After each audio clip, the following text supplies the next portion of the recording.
On the Super Review, let's take a look at the QDC Neptune, the choice of stars. Here we've got another in-ear monitor, and this one's from the company QDC, which I'll be honest, this is the first QDC headphone that I will have heard. However, it is not the first time I've heard of QDC because you guys in the comments a couple of months ago at least were bugging me to review the QDC Neptune, and I appreciate you guys letting me know about new stuff.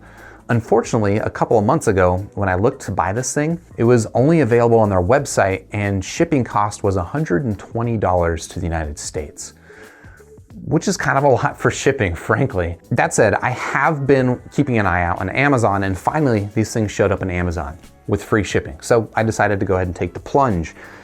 They're still not cheap. They're around $230.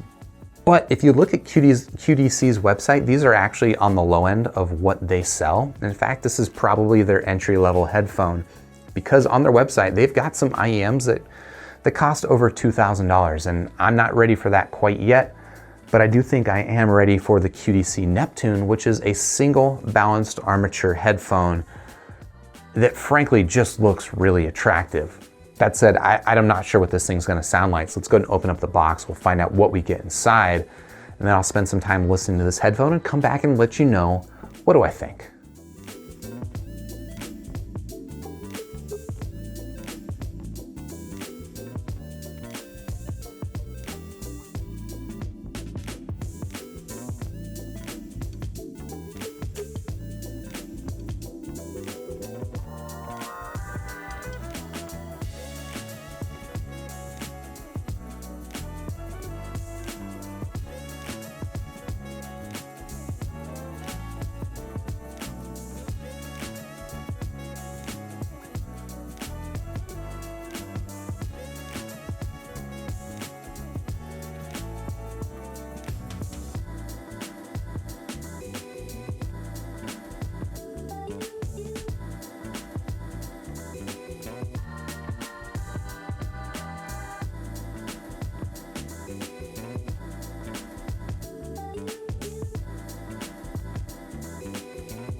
All right, I've been listening to the QDC Neptunes for a couple of weeks now. I'm ready to let you know what I think about these. And just for context, as a reminder, this is a roughly $200 earphone. So it's not cheap, it's not budget, but if you look at Neptune's range, it kind of is their entry-level model. That said, I'm going to be comparing this thing to other things that cost roughly $200, not necessarily entry-level models, just other models that I've heard that, are roughly in this price range. We can start by talking about the build of the Neptune, which I think it's awesome. The way that these things look is fantastic. It's unique. It's just a really cool light blue plastic that's very clear and transparent to look through. You can see inside, you can see the wiring, you can see the single balanced armature drivers. It's just, yeah, it's a really nice looking earphone to look at. On the outside, you've got this kind of like a mother of pearl design pattern going on. I think on their website, they describe it as a wood pattern. It doesn't really look like wood to me, but I've not seen every single tree in the world. Yeah, just overall, I think it's a really handsome looking earphone. The other thing that's going for the Neptune is the shape, which is very much molded to fit into the inside of your ear. It's very much like a custom molded earphone, but of course it's a universal. It's made for everyone's ear. Unfortunately, that means it might not actually be made that well for your ear. It's gonna really depend on the shape of your ear and how much the shape of your ear matches kind of the average of everyone else's ears. For me, this thing fits in kind of like clicking in a puzzle piece. Like it just fits in and it is super snug, super secure. That means the isolation is great. And yeah, just generally, I think it's a really nice fitting earphone. Compared to some others that are like this, right? I've got the BGVP DM6, which has kind of got a similar design to it. This thing fits a little bit smaller, and I think a little bit more securely. It's a little bit more actually molded to the inside of my ear. That said, over long periods of time, I do start to feel a pressure point specifically in my left ear.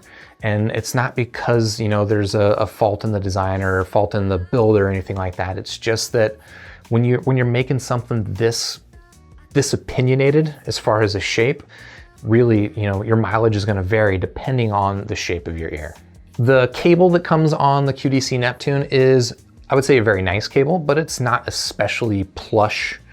It's just, yeah, I don't know. It's a very tightly wound, well-behaved cable. It doesn't like fight you. It doesn't retain its shape or anything like that. You got these nice preformed ear hooks up here at the top, which is what I like to see. You do also get a remote control on the right side, and I don't always like remote controls on my earphones, but for some uses, obviously, it's nice to have that, specifically if you're going to be using these things on a phone. And I was able to confirm that this controller does work with my iPhone XR. Now, in terms of sound here on the QDC Neptune, I would say that the overall signature is relatively neutral. It's definitely mid-centric here with pretty strong bass. Bass is not the emphasis, but it's relatively strong and impactful. But again, the emphasis here is definitely on the mid-range. The treble, I would say, is pretty tame. There's not a lot of air in the treble if that's what you're looking for, but this does all culminate in a sound that is, I would say, slightly on the warm side. I think it's got really excellent tonality. And just overall, it's a very relaxing listen. Because that treble is not very aggressive, it makes it very easy to listen to this earphone for long periods of time. Now, that lacking air in the treble does mean that it's not, I wouldn't say, the most detailed sounding earphone, and you don't get like the strongest sense of space or the strongest imaging like you might get on some other earphones. That is a downside to having relaxed treble, but again, the positive is that it's just a very pleasant earphone to listen to, and I think it suits pretty much all genres of music. So I did compare these things directly to the BGVP DM6 because they're priced at basically the exact same price. And the sound signatures are pretty different. I would say that the BGVP DM6 definitely seems a little bit more focused on the bass, especially like sort of mid-bassy. And just generally, I would say the DM6 feels like kind of like a fuller, bassier, slightly warmer sound.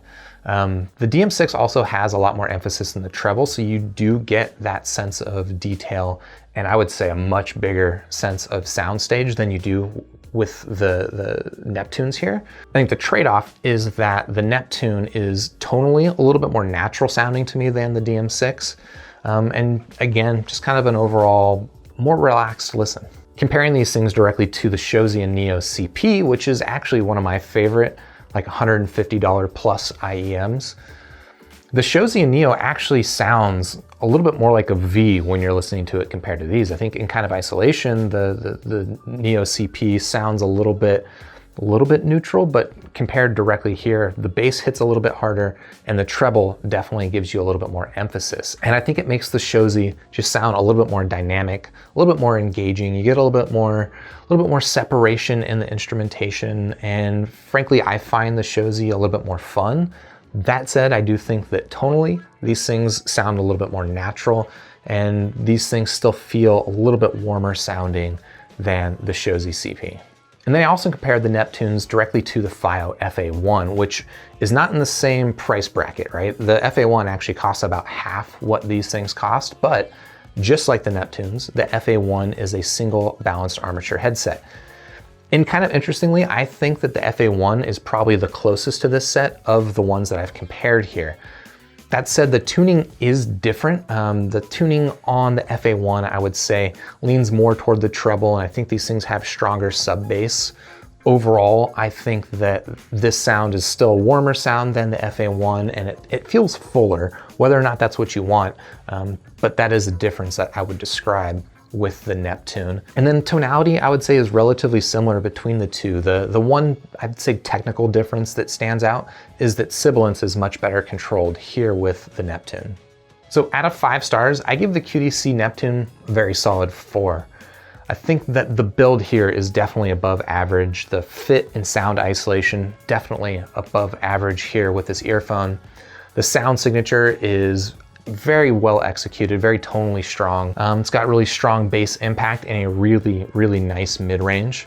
Treble is a little bit rolled off. It's a little polite, I would say, which means that there's no sibilance and it's gonna be nice and relaxing, but for me, I could use a little bit more of that treble sparkle personally, but again, it's just a really nice to listen to headphone and it's very nice to wear.